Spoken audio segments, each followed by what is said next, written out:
Oh, hello. In today's video, we're going to do a faction review of the Wyrmblade. Wyrmblade. Yeah, those guys. The other Genestealer Cultists. The original Genestealer Cultists. Let's go. So the Wyrmblade is, technically it's a 14-man team. Realistically, it's a 12-man team. You've got infiltration and seek and destroy. I think Tac Ops are actually a little bit tricky for this team. Yeah. We'll talk more about that on the Tac Op slide. So, in terms of your team breakdown, you have to take a leader. Now, with your leader, you've got a few options. You can take a wrong choice and take an auto gun or a shotgun. Or, you can take a much more interesting bolt pistol, mastercrafted auto pistol or web pistol, and chainsword, power maul, or power pick. I favour the web pistol because it's really cool and interesting apart from anything else. And the power maul, I could see an argument for the power pick. I could see an argument for the bolt pistol or the auto pistol, to be fair. You know, your choice really. Then, essentially what you've got, you want to think this is like 3 pools, okay? We talked in previous videos about the gunner pool, the idea that you have a pool where your gunners and your sniper hangs out, and you can sometimes pick like 3 models from this pool. This is not as simple as that, okay? You've got your cult agent pool, from which you can choose the Kelermorph, the Locus, the Sanctus sniper, and the Sanctus Talon. You can choose 2 of those. Now, technically, this is where I get it's 12/14. Each of those agents counts as 2 slots. You never leave home without 2 cult agents. Like, in theory, me saying, oh, you could have extra warriors to go for 40. You never want to do that, okay? I think I favour at the moment, from a read-through, the Kelermorph and the Sanctus Sniper, but we'll discuss more on the cards as to why, okay? Then you've got 2 models from the Gunner pool, so you've got a choice of 3 Gunners. Now, for once, we're not going to talk about Snipers versus Grenade Launchers versus Plasmas and Melters. The only standard Imperial guns that you have the Grenade Launcher, you have the Flamer, and then you've also got a Weber, which is interesting. So I think you go for the Grenade Launcher and the Weber. I can see an argument for swapping the Weber for the Flamer, especially on Into the Dark. The Grenade Launcher is pretty well nailed on, right? Then you've got the Heavy Gunner pool. And again, you've got 3 heavy guns, and they're all kind of weird, non-Imperial or sort of pseudo-Imperial, I guess, you know, in the lore. Right, these are Imperial weapons, like the heavy stub is a pretty common Imperial weapon, and you know, you do share some of these weapon options with the Arbites. They can have a heavy stub or they can have a Weber, but they're not those classic like Astra Militarum or Imperial Guard of your old weapons, are they? So I think for the heavy gunner, you always want to take the mining laser. That's just a dead cert. Then maybe you want the seismic cannon, maybe you want the heavy stubber. I think I like the seismic cannon, but I'm not sure. Finally, you take an Icon Bearer and 4 warriors. The Icon Bearer and the warriors can have shotguns or auto guns. I think I like auto guns, but again, we'll discuss that on the slide. Listen, if you played these in the last edition and you built them with shotguns, it's not wrong. It's splitting hairs. Don't worry about it. Faction rules. So, what are our faction rules? Genestealer cults can infiltrate all stratas of the Imperial Society, accumulating knowledge of transit routes, passageways, and hidden tunnels by which they may outmaneuver their foes. When setting up a Wyrmblade kill team before the battle, 1/3 of your kill team can be set up in hiding. Place them to one side instead of in the kill zone. Cult agent operatives cannot be set up in hiding. So, unlike if you watch my video review of the Tempestus Aquilons, where we had to be like, how do we divide 10 by 12, how do we divide 10 by 3? In these circumstances, we have 12 miniatures, so 4 3s are 12, right? So we know that we're going to have 4 guys in hiding, but none of them can be our really cool guys. And then actually, it's a little bit similar to the Tempestus Aquilons. You essentially have these 4 guys who are off board, and you can bring them in, and it's as if they've been protected, but it is different in key ways, okay? So in the Firefight phase, is what the text says, in the Firefight phase, friendly Wyrmblade operatives set up in hiding are activated as normal. When you do, you can either expend not expand. That's something different. Expend that operative or have it emerge. If it emerges, set it up in a kill zone in a location it can be placed as follows. It's no longer set up in hiding. Wholly within 6 of your drop zone. More than 6 remaining operatives with an order of your choice. Treat it as I perform the reposition action. Spend the AP accordingly. And then continue its activation as normal. If it's a warrior, ignore its group activation rule. Friendly operatives in hiding at the end of the second turning point are incapacitated. So in some ways similar to the Aquilons, but you don't have like drop markers that you can move up. You just have a straight 6-inch distance from your drop zone. So just think of it. I would probably be trying to put all of my guys in hiding out in the during the first turn. Probably, I think. Like, just think of it as that move that you would do in the first turn. You're doing that, but before you do that, you can't be shot. I guess it's not nothing. I don't think it's great, but it does mean that you can sort of place them where they need to be as a reaction towards. I think you're looking to use these towards the end of the first turning point. You can use them in the second turning point, but then you have lost a full turn of movement up the board, so you have to work out whether that's it's probably not worth it, is it?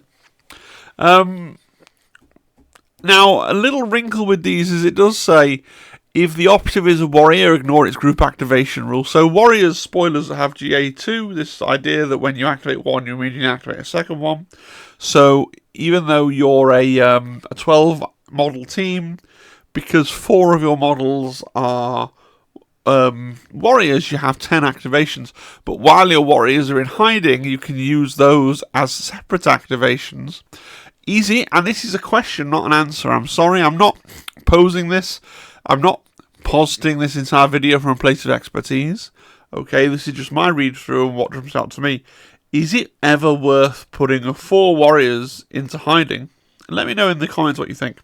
The 4 warriors go into hiding, and then you keep them there for 2 turns, and you're principally just using them so that you have 4 opportunities, 4 activations. So in turn 1, you could either go pass, pass, pass, pass, and then in turn 2, you can start bringing out these like pointless little warriors.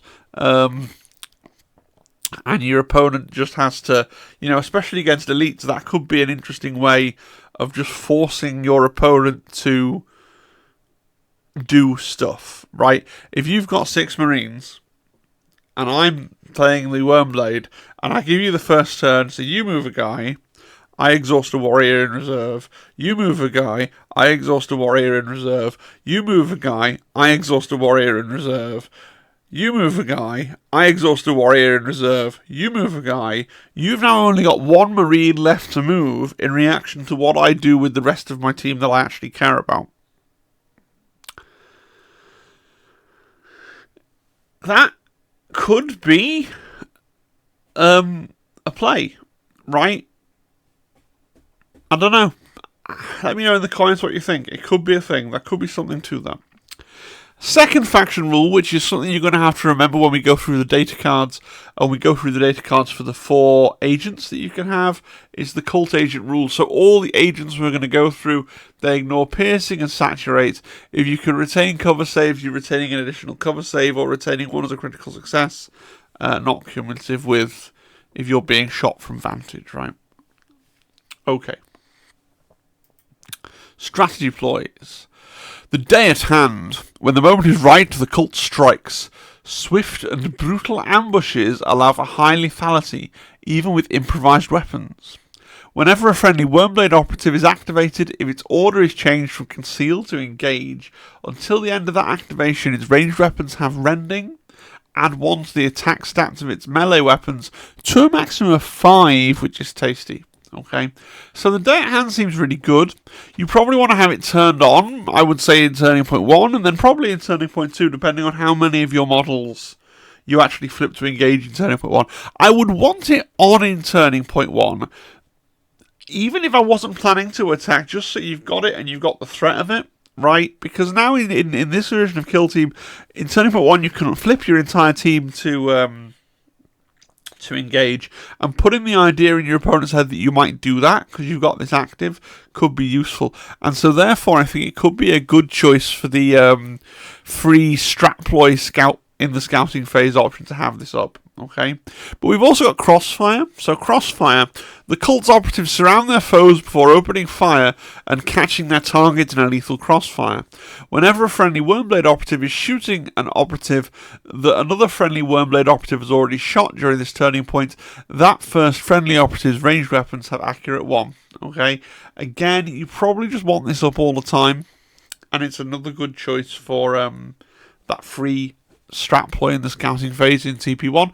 I think this is really worthwhile. You're trying to clip somebody with your auto gun before you shoot them with an actually good weapon, right? I think that's a really good ploy. Then we got one with the shadows. Wyrmblade operatives know the battlefield like the backs of their clawed hands, striking the shadows and using terrain to their own advantage. Whenever an operative is shooting a friendly Wyrmblade operative that has Conceal Order, if light terrain is intervening, the friendly operative is obscured unless the intervening light terrain is within 1 of either operative.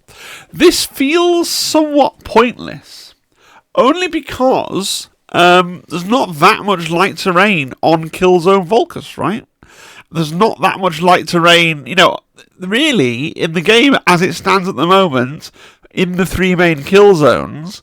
The only light terrain that there is the light barricades if you bring them. And there's a tiny bit on Volcus, but there's none on Beta Decima, and there's none on Into the Dark either. Now, obviously, this is going to vary. There are people on my Discord who I talk to who aren't playing on the 3 standard kill zones. So if you're still playing on something like Octarius, where there's loads of light, comparatively, then you're going to get far more value out of this ploy. But I think for those of us that are playing on the 3 standard kill zones, that Games Workshop's kind of provided us with the maps and layouts for, this feels... It's not nothing, but it feels like it's rarely going to be relevant, right? Whereas it feels like it could be a really big ploy on maps from the previous edition of the game. Yeah. Then we got Divert and Disappear. The cult's agents direct their zealous underlings with great cunning by throwing them into the fray or drawing them back using the resultant chaos to place themselves in advantageous positions. Up to 3 friendly Wyrmblade operatives can immediately perform a free dash or charge action in an order of your choice. Choose separately for each. And for the latter, it cannot move more than 3 inches. So you can dash 3 or charge 3. If a Wyrmblade cult agent operative selected for the deploy, it counts as 2 operatives and can perform a free fallback action instead. It cannot move more than 3. If it does, subtract 1 from its APL stat for the end of the next activation. Okay, so that is a very badly worded card. So up to 3 friendly operatives can do a 3-inch dash or a 3-inch charge, in any order of your choice. If you pick an agent, it counts as 2 of the 3. And it can perform a fallback action instead. If it does, so if it performs the fallback action, it loses an APL. Okay, that's what it says. I just had to ignore the parentheses there and reread it because the parentheses were we were going down garden paths and I wasn't quite sure what that last clause of subtract 1 from its APL was for, but it's only for in the case where a cult agent falls back. So yes, Divert and Disappear is one of those ones where you have it, you don't want to forget you have it, you might not use it in a game, but when the situation arises and when you just you rock into turning point 2 and you go, a dash here or a short charge here, right, would just do a thing. It's going to be really, really strong, right? It's going to be really, really strong, especially if, and I'm not advocating, gotchaing your opponents, but especially if your opponent hasn't had, the presence of mind to remember that you can do this sort of thing when they've left their models, where they, it's one of those classic debates in wargaming, is it how often do you say, while the opponent's leaving models somewhere, if you leave him within 3, I can do this. Are you sure you want to do that? I do actually play like that because I try and be a nice guy. I know that, but I don't think people are beholden to playing that way. Like, there are lots of people who, in my opinion, who play the game in a slightly more cutthroat way, who will say, look, your due diligence is to explain once at the start of the game, I can do this, I can do this, I can do this, I can do this, I can do this. And then if somebody's parking a model that's, going to be within 3 inches of one of your guys, you're in no obligation to say, hey, I can do this, do you know that, right? So it is a bit of a gotcha ploy that both you and your opponent have to remember exists, right? But then again, there are definitely going to be games where it doesn't enter into your thinking. FireFight Ploys slink into darkness. As swiftly as their ambush is launched, Wyrmblade operatives fade away once more, scrambling into access tunnels and shadowy hiding places in preparation for the next wave. Use this FireFight ploy at the end of a friendly Wyrmblade operative's activation. If that operative has an engage order, change to conceal. You can't use this ploy for each friendly operative more than once per battle. So it's handy to have that for a CP once per activation. You can flip someone back into conceal for sure. That's a great ploy. It annoys me that it comes with these extra elements of bookkeeping where you have to be like, oh, he's used Slink into Darkness of the game, so now he can never slink into darkness again. And that just, like, I understand why they've done it, I guess, but I don't like it from a, the sort of visceral experience of the rules, I guess. I don't like the idea that I have to track which ploys I've used on which models in which turns. Coiled Serpent. When the ambush occurs, it does so with lightning speed and precise coordination, obliterating its target in a hail of firepower or slashing blades. Use this firefight ploy when a friendly Wyrmblade operative is shooting or fighting. After rolling an attack dice, if that friendly operative's order was changed from conceal to engage at the start of the activation, and this is the first time it's performed either the shoot or fight action in that activation, you can retain one of your normal successes as a critical success instead. This ploy can't come into effect more than once per activation. You can't use it during both shoot and fight. So this is fantastic. If you have the days at hand up, so you're getting rending, this effectively then guarantees you a double crit because you can retain a thing as a crit, and then because you've retained a thing as a crit, you can retain another thing with a crit because of rending, which is pretty cool. Unquestioning loyalty. Neophytes frequently sacrifice themselves for the cause, leaping in front of bullets and blades intended for the cult's leaders and heroes. So this is going to be one of those, what are we calling them? Get down, Mr. President, I guess, type ploys. Yeah. Use this firefight ploy when a friendly Wyrmblade cult agent or Wyrmblade leader operative is selected as the valid target of a shoot action, or to fight against in the fight action. Select one other friendly Wyrmblade operative, excluding leader, visible to in 3 of the first friendly operative to become the valid target, or to be fought against as appropriate instead, even if it wouldn't normally be valid for this. If it's the fight action, treat the other operative as being within the fighting operative's control range for the duration of that action. This ploy is no effective shoot action, and the ranged weapon has the blast or torrent weapon rule. Now, this is pretty cool. I mentioned this thing before with the Blooded. The Blooded could do funny things with their versions of this, where you can, one of my little weak guys is being fought, but now, secretly, you're fighting the Chaos Ogryn. Ha ha ha. You can't do that with the Wyrmblade here. You can't be like, oh, you're punching my weenie guy, secretly you're fighting my, my Locus or whoever it is. No, it's only 4 weenie guys to protect the characters, which, yes, it'll come in probably when someone's shooting you and for what it's intended to do, to sacrifice one of your guys. But I don't find it amazing, but it's handy. It's handy. Handy is the word I will use. And then finally, we've got a plan generation in the making. The cult will allow no interference in the execution of their plan. The day of ascension must occur. Even the mortally wounded will expend the last of their energy to ensure success. Use this firefight ploy when a friendly Wyrmblade, thank you, Phil. When a friendly Wyrmblade neophyte operative is incapacitated, it can perform a free mission action before it's removed from the kill zone. Do you know, one of those ploys that could in theory win you the game, but kind of also unlikely to come up. Right? Like, yeah. If you die on an objective and you can tap the objective, then you can tap the objective and you get points. So it's a really good tool to have, but it's situational. Right.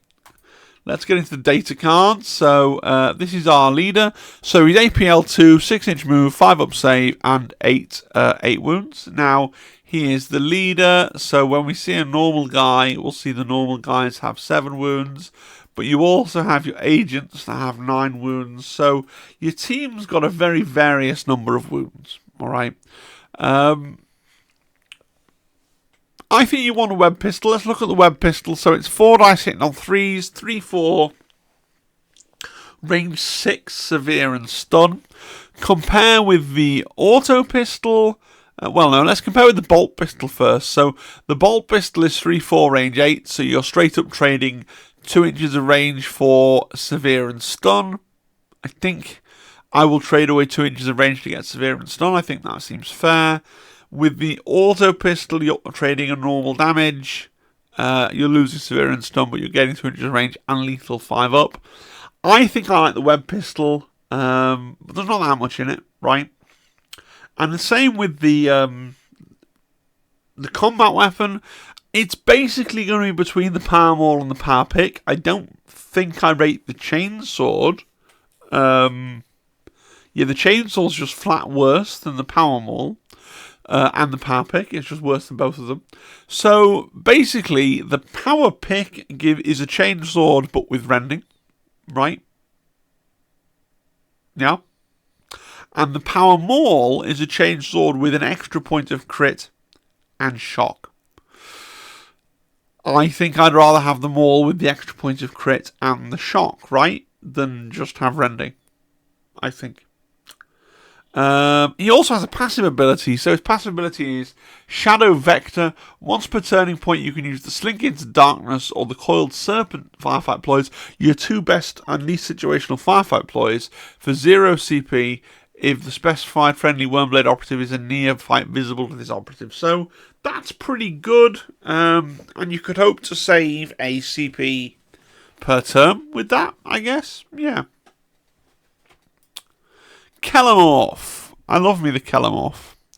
So the Kelermorph is the first of our agents. So they are 3 APL, 6-inch move, 4 up save, 9 wounds. So he's got his Liberator auto stubs that have 3 profiles. You've got the Hypersense profile, which has 5 attacks, hits on 3s, 3-4 damage, a 6-inch range, but saturates Seek Light and Hypersense. Hypersense, whenever the operative is shooting with this weapon profile, enemy operatives can't be obscured. Really, really good. Okay, so if you're close up, you can just winkle out somebody within 6 that you otherwise really wouldn't be able to shoot. You've got Saturate, you've got Seek Light, you've got this can't be obscured, you've got everything you could want. Okay, you've also got the, I'll just skip to the short range profile. Okay, so you've got a short range profile, which I guess is more of a medium range profile. So it's range 8, right? And you don't get Saturate, Seek Light, or Hypersense, but you instead get Piercing, Maul, and Rending. So if you don't need Saturate, Seek Light, and or Hypersense, you're better off shooting on this profile, because you're getting your P1, which is great, and Rending, which is good as well. And then if you're caught shooting at long range, you know, you -1 to hits, you're hitting on 4s, you're still doing 3-4 damage, and you get Piercing, crits, and Rending, which is still pretty good, actually, as a gun. You know, it's still not bad. With Red Hypersense, Expert Gunslinger, you can perform 2 shoot actions during the activation. It's pretty versatile because you can do 2 different shoot actions if you want to, which is great. And then you've got Heroic Inspiration. Whenever a friendly Wyrmblade near-fight operative visible to him within 3 of this operative is shooting, fighting, or retaliating, if this operative has incapacitated an enemy operative during this turning point, the friendly operative's weapons have severe, so a nice little buff that he can do as well. I really like the Kelermorph. I probably would want to take him in every single game. You've then got the Locus, so same profile, right? The Locus has a little silent ranged weapon, his barbed tail, so it's a range 3, 4 attacks hitting on 3s, 3, 4. Meh, it's there. If you're going to finish someone off with it easily, then why not? But his big thing that he's about is he's got his Locus blades, okay? Locus blades are a lovely profile, so 5 attacks hitting on 3s, 4, 6, lethal 5 up, love it. And then you've got so many really good abilities. So, Expert Swordsman, you can perform 2 fight actions during the activation. Whenever the operative ends the fight action, if it's no longer within control range of an enemy operative, you can immediately do a free charge, even if you've already charged, but it's only a 3-inch charge. And that doesn't prevent you from doing the dash action afterwards in that activation. So that's pretty good, right? It means that you can fight twice. And if you have to do a little charge in between to get the second fight, you can do that as well. I like that. Excuse me, gosh. Quicksilver Strike is his real signature ability, if you ask me. So once per turning point, when an enemy operative performs an action in which it moves or is set up, you can interrupt that activation or counter action to use this rule. If you do, this operative can immediately perform a free charge action. You can change its order to do so, but you can't move more than 3 inches. And it must end its move within control range of the enemy operative. If this isn't possible, the interruption is cancelled and the rule hasn't been used. So he's got like a 3-inch bubble, where you can't enter his bubble without him getting to charge you and interrupt what you thought you were doing. So really good. If you get him stuck in near an objective, nobody's going to walk onto the objective and do anything with it. If they come into this guy's bubble, as soon as they enter the bubble, you charge them, and they have to deal with the fact that they've been charged by the Locus, who's then going to potentially hit them, hopefully with 2 crits for 12 damage before you get to do anything, right? Because his final... Oh no, sorry, I'm wrong. 1 crit, but even so. Bladed stance. Whenever this operative is fighting or retaliating, you can resolve one of your successes before the normal order, but it must be used to block. But still, 5 dice, you're getting a block off, you got lethal 5 up. He's pretty good in combat.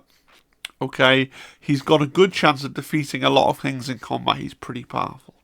I like the Locus. I think he can be pretty powerful, especially on board the Gallowdark, where that zone, that kind of 3-inch zone around him, that just will shut down whole little areas because of the way the Gallowdark map's laid out. Right. The Sanctus sniper. This is the sniper that everybody else wishes that they could be. This guy just has it all. I mean, is he better than the Angels of Death sniper? Angels of Death sniper can fight twice. Let's see, right?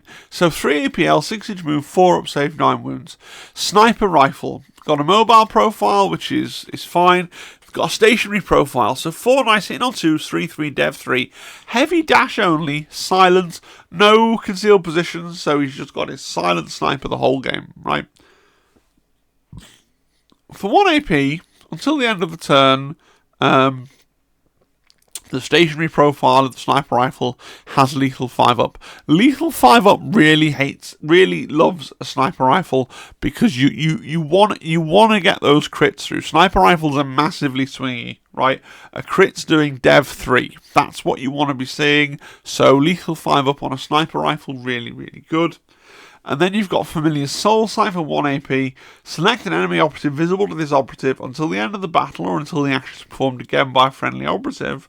That enemy operative gains one of your Soul Sight tokens. Whenever this operative is shooting an enemy operative that has one of your Soul Sight tokens, all profiles of this operative's Sanctus sniper rifle have the Saturate weapon rule and the enemy can't be obscured. So just like the Angels of Death sniper, you can spend an AP to turn off... You can turn off Obscured. You can spend a second AP, right, to turn off to give yourself lethal 5 up. It's a really powerful sniper. I like him a lot. You do need to get him into position. Maybe you're going to use a scouting phase reposition move to get him up onto a vantage point. But once you get into location, you just hammer all 3 of his APL into making this powerful shooting attack. So I'm a big fan of the Sanctus sniper. I want to take him. If I was playing this team on Volcus, I'd definitely be taking him. Into the dark, I'd maybe flex into the Locus, and then I keep the Kelermorph on the team all the time. But let's look at the last one of the agents, the one that, for me, doesn't make the cut, but it's not because he's not strong. He is really strong. It's just that they're 4 really good characters. So he's got his Bio Dagger, which is only 4 attacks, not 5. Hits on 3s, 3/6. Lethal 4, though. Lethal 4 and shock. So he has Creeping Shadow. He can perform the charge action from Conceal. Whenever he performs the fight action, he can then immediately do a dash or a fallback afterwards, but can't move more than 3. Okay. He can do for 2 action points. There's not much in the game that costs 2 action points, but for 2 action points, he can select an enemy operative that he's not visible to, do a free charge, but he doesn't get to out of 2 inches. Okay. Must move with the control range of the enemy operative, and then immediately does a free fight. Okay. And then the first time you strike during the action, you can immediately resolve another success as a strike. So in other words, if you can charge somebody without getting the 2 inches bonus move for charging, you can do 2 dice in a row when you fight them, is what that's essentially saying, which is pretty good, right? You've probably got 2 crits because you're lethal 4 up on 4 dice. So, you know, you've got a good chance to go, hey, assassinate, bang, there's 12 damage. It's pretty good. And then Familiar's Soul Sight for 1 AP. Select 1 enemy operative visible to his operative until the end of the battle or until this action is performed, whichever comes first. The enemy operative gains a Soul Sight token whenever the operative is fighting or retaliates against an enemy operative that has one of your Soul Sight tokens. Your Bio Dagger gains Brutal and Balanced. So you get, again, pretty cool. Pretty cool. For me, doesn't quite make the cut compared to the other 3. But if I was actually going to play this team, right, I'd want to test him out because he has cool abilities. But on paper, I do like him less than the other 3. Okay. The Gunner. So you've got, this is your standard guy now, 2 APL, 6 inch move, 5 up save, 7 wounds. You got your choice of Flame, Grenade Launcher, Weber. I think you always take the Grenade Launcher. You've not got that many different guns with access to piercing, so jump on having a crack grenade, yes. And then I think I'm going to take the Weber. It's got more crit damage than the Flamer. It's got more range than the Flamer. It's got Severe, which is nice. It's got Stun, which is okay. But, you know, the Flamer's hitting on 2s and has that Torrent Saturate, but less range. I think you could flex between the 2 and maybe you take the Flamer on into the dark because then it gains lethal 5 up as well. But generally speaking, definitely the Grenade Launcher. Definitely the Grenade Launcher. Maybe a Weber. I think I prefer the Weber. Webers are cool. Don't often see them, right? And then I guess you could build a Flamer and take it on into the dark. That might be a thing as well. It's interesting because it's not competing with like Plasmas and Melters, so you don't have those classic really good guns. So the Grenade Launcher's got its time to shine as being the best of the guns, of the sort of special weapons, if you like. And then you can kind of flex between the Flamer and the Weber as fancy takes you. Heavy Gunner, so again, a Gunner, you can have 2 of these, but you've got 3 options, so it's which one do you not take. The Mining Laser is a must-have, I think. It's 5 dice hitting on force, 5, 6, heavy dash only, piercing 1. I think you must take the Mining Laser, because again, you haven't got that many piercing weapons, so when you see that piercing, you want to go for it. Between the other 2, it's interesting. The Seismic Cannon is cool. It is a bit weird. So you've got 2 modes. You've got Long Wave, which is 6 dice, which is great. Hitting on 4s, but only 2 damage. But Blast 1 is heavy dash only and stun. You're going to do a chunk of damage with that, and you're going to get some stuns off.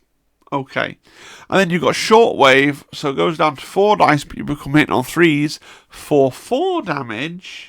Heavy dash only, piercing, crits and stuns. So it gets a lot better when you close in with people, which is nice. I like it because I like the piercing crits 1. Okay, but you are going to have to try and close to 6 inches. Otherwise, you can go for Heavy Stubber, right, which is much more straightforward. You know, you got your focus profile, 5 dice, hits on force, 4, 5. It's a gun. It's straightforward. Again, if you were properly going to play this team, I'd experiment with both. But I like the Mining Laser with the Seismic Cannon, I think. Well, I don't think the mining lasers off the like mining laser definitely. I think I prefer the seismic cannon, but you wouldn't be wrong to go mining laser and heavy stubber. I don't think. Then you've also got a bonus rule, the heavy weapons bipod. So whenever this operative is shooting with a weapon on its data card, if you haven't moved during activation or its counteraction, the weapon has ceaseless.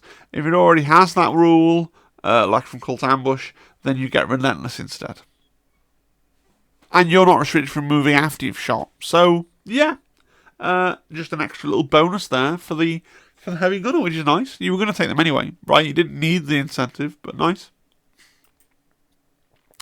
Then we got the Icon Bearer. So, the Icon Bearer does the standard Icon Bearer thing of treating the operative's APL stat, his own APL stat, as being one higher than it is for purposes of controlling a marker, which is fine. But then he's also got this ability, Overthrow the Oppressors. Once per turning point, when a friendly Wyrmblade neophyte operative is incapacitated, while visible to and within 6 of this operative, you can use this rule. If you do, before the operative is removed from the kill zone, it can either perform the free shoot action, you can change its order, or it can use a plan generation in the making FireFight ploy for free. So in other words, it can do a free mission action, but only if you haven't used a plan generation in the making in that turning point, right? Yeah. Good. And it's then removed from the kill zone. I think you take an Icon Bearer definitely, because the warriors don't have a good ability, so you may as well. He's not particularly special. He's not particularly amazing. I think I like auto guns rather than shotguns. 6 inches feels really close for an attack that's unlikely to kill anything, right? Because you run up to somebody, you shoot them with a shotgun, right? They take the 3 or 6 damage, whatever they're going to take, and then you're stood there 6 inches away from them with a shotgun, and then they go, okay, and then they shoot you back, and then you die from it, right? So I prefer the auto gun, play them cagey, hang them back, get some long range shots. Yes, you're going to do less damage per shot, but you're probably going to live longer. And of course, because you've got the crossfire strategic ploy, plinking away with your auto guns to then let your big guns have accurate one is a valid strategy, as they say. Then, no, we don't go backwards, always forwards. So we got the warrior. The warrior is just the same as the Icon Bearer without any of the cool abilities. Instead, he has group activation. So if you activate a warrior, you then have to immediately activate a second warrior, which is meh. And then the same thing I said about auto guns and stub guns before. I would go auto guns, I think. Equipment. Man, their equipment sucks. Like, so many of these videos, I've done the video and I've been like, oh yeah, no, this is all great, you totally just take all of this. If you really want to take something else, I guess you could drop this one. But, Wyrmblade faction equipment, I struggle to recommend most of it. So, okay, blasting charges. Mining equipment becomes deadly weaponry in the hands of the Wyrmblade. Once per turning point, a friendly Wyrmblade neophyte operative can use the following ranged weapon. Blasting charge. 4 dice, hit on 4s, 3-5, range 4, blast 1, saturate. So what you've got is something that's kind of between it's a frag and a crack grenade. It's a bit more powerful than a frag grenade. It's not got the piercing of a crack grenade. It's got blast 1, which is rarely going to come up. If I was spending the equipment point, honestly, I'd probably rather have 2 crack grenades than 4 of these. Especially as, yes, you can use once per turning point. Are you really going to get to use one in turning point 1 with a 4-inch range? I mean, yeah, I just don't. I don't get it. I don't want it. I don't know what it's doing here, so I'll just take grenades, regular old grenades. Yeah. Cult knives. The agents of the cult bear many bladed implements. Some are mere tools, others have ritual significance, all equally lethal in their hands. Friendly Wyrmblade neophyte operatives have the following melee weapon. 3 dice on 4s, 3-4. Just to flick back for a minute to the gun butt, so 3 dice on 4s. So you go from 2-3 to 3-4. You're up in your point of damage like usual. Yeah, I'm probably going to take them just so that my basic warriors, I'm ICOM, I'm gunners, all this stuff that I'm forced to take has a chance in combat against another basically human team. Against Marines, it's almost like just don't bother, because if you're in combat, you're going to get a power armored fist like put through your brain anyway. So, but yeah, in the matchup where you're against another one of these, like the basic human teams, I guess you got to take your little knives. They've got to take their little knives. Then you're both like, oh, I've got a little knife, and it kind of cancels each other out. But you know. Then you've got explosive traps. So Wyrmblade operatives make frequent use of booby traps and mines in the execution of their ambushes. This equipment allows you to select 2 mines from universal equipment. You can't select that equipment as normal, so you can't have 3. And friendly Wyrmblade operatives are ignored for your mines effects, so they can't trigger or take damage from them, taking precedence over the normal mines rules. Mines suck. Like, they're just... When you think about the universal equipment, right, the things that you're thinking of are always the placeable stuff, generally, the ladders and the barricades, okay, and the grenades. So it's the stuff that you can place or the stuff that you can throw. The other stuff isn't ladders, barricades, or grenades. The stuff that's like the mines or the radio, people aren't really bothering with that stuff. Now... do mines become good when you get twice as many and your own guys don't set them off? Like, they become a hell of a lot better in that circumstance for sure. Maybe again, if you want to go deep with this team and play them in tournaments and play loads of games with them, experiment with it and see if you find them useful. I just find it really kind of lazy. Like, oh, mines, great. Now, they do have one piece of equipment that I consider to be an auto-take, spotlights. Wyrmblade neophytes burn mining lumen and flashlights, using these devices to sweep the shadows and reveal concealed foes. Whenever a friendly Wyrmblade operative is shooting, the target cannot be obscured if it's visible to and within 6 of a friendly neophyte operative that isn't within control range. So 2 things about this. The serious point is it's really good. A good global buff. It lets you scout ahead with your reasonably disposable autogun men so that then your gunners and sniper can shoot somebody. And secondly, from a lore perspective, I find it really funny that this really good ability of, cancelling obscuring is put down to flashlights. Do the Kazakin not have flashlights? They'll have those tactical lights on the mag rail on the top of the gun. Like Call of Duty, we can just see through obscuring from these really spooky Night Lords or Mandrakes or whatever, because we got a torch. Lore-wise, it's a bit funny. Just does no one else, Space Marines, not have? They got those helmets with all the heads-up display and all the sensors and things, but torch. Little mag light. Oh, look, he's over there. He's not even that hidden. He's just standing next to a wall. Look, and he's in dark blue armour, so I guess if you're in a hurry, you wouldn't see him. But we've got a little torch. So, there he is. Please shoot him with a sniper rifle before he disembowels me, thank you. It just amuses me. It's called spotlights, which it would be if they had giant spotlights. That would be different, but it says flashlights. So yeah, no. Anyway, that's just me being weird. Tac Ops. So you have Seek and Destroy, and you have Surveillance. I think Tac Ops are kind of challenging for this team. I guess you go Surveillance, right? And you go for yeah.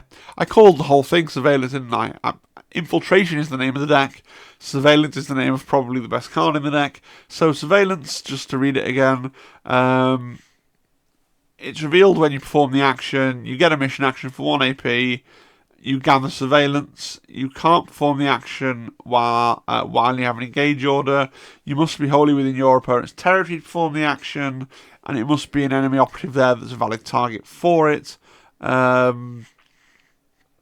You can't do it in the first turning point or while in control range of enemy operative.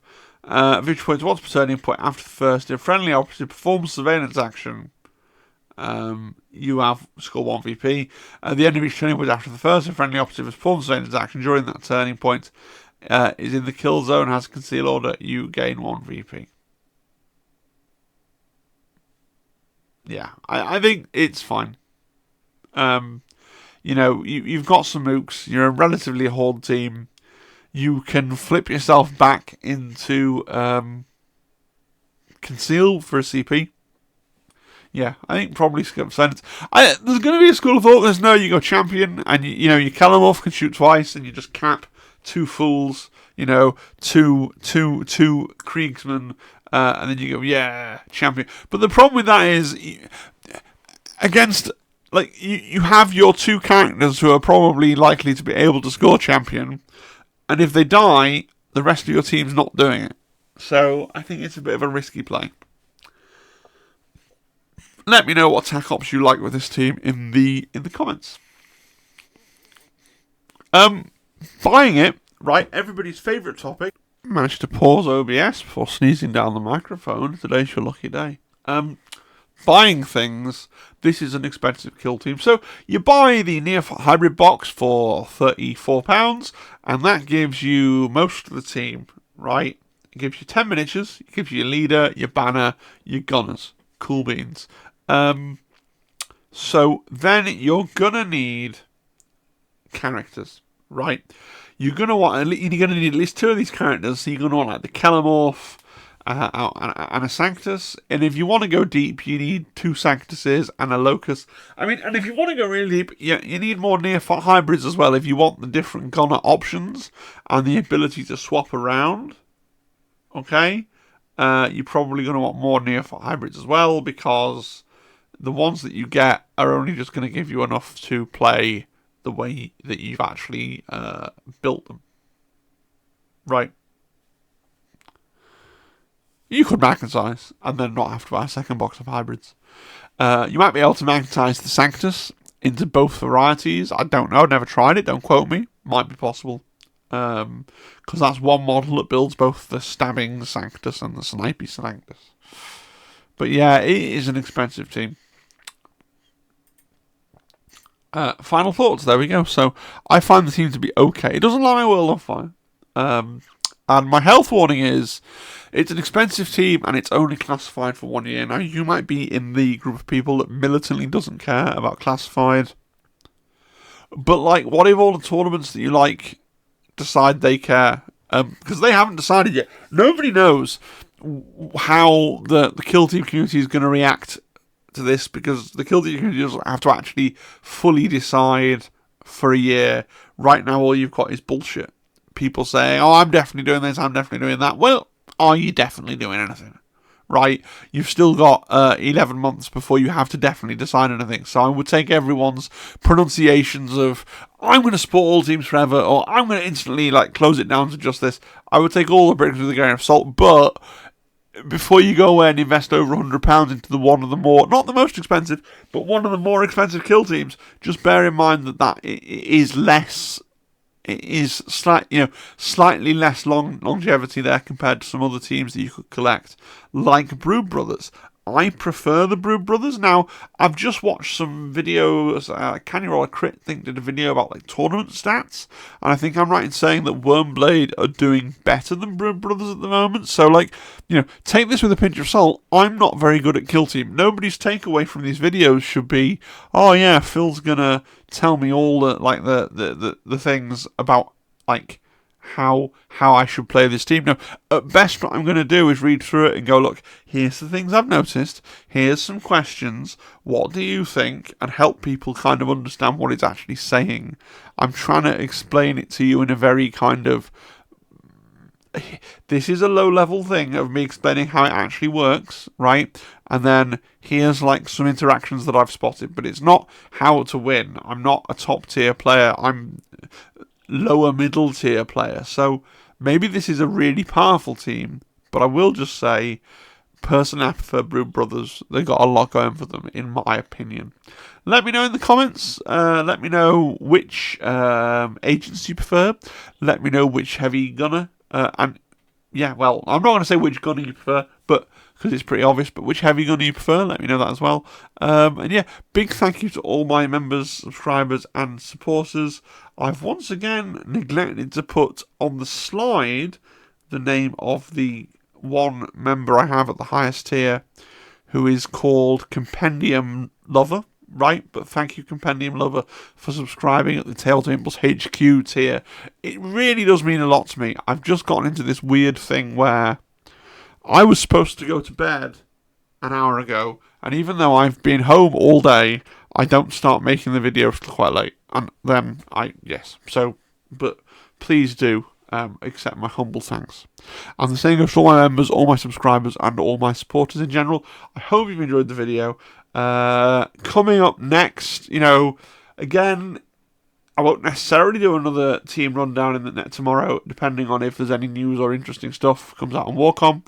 If there doesn't, and often on Saturdays there isn't, it will be another team rundown, and I'm probably going to talk about the Navy breaches tomorrow, because I'm trying to get through all of these human teams with the Imperial. They're not necessarily Imperial teams, we've done the Blooded, we've done the Brood Brothers, we've done the Wyrmblade, but all the teams that are humanish, human-esque, human-adjacent. Ironically, not the Novitiates or the AdMech. They feel that's a weird one, isn't it? To me, the Novies and the Mechanicum seem less human than the Blooded or the Brood Brothers or the Wyrmblade. But that maybe that's just me being weird. All right, I'll see you tomorrow. Have a good one. Bye bye. Bye bye. Bye bye. Bye bye. Bye bye. Bye bye.